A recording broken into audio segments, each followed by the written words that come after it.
Today we're showing you a Kubota L3901 four-wheel drive tractor with a Kubota LA525 quick attach front loader. Tractor's practically new, has just over 100 hours on it. Paint is in excellent condition. Has a skid steer style hookup here for your bucket connection. It does have the hydrostatic transmission, so you've got the forward reverse pedal right here. On the floorboard on the right, still have the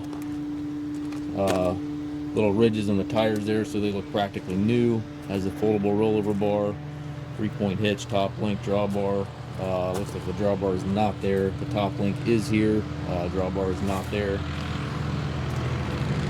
And again, just over 100 hours. Looks practically new. I believe this one was manufactured on the last day of 2020, which makes this a 2021 year model, I believe. I will check the listing on that, but I believe that's what this unit is. And again, just over 100 hours. We do take trades. We also offer low rate financing for qualified customers. If you have any questions regarding this tractor or any of our other used machines, we have approximately 150 used tractors available. Please feel free to contact us at Mast Tractor.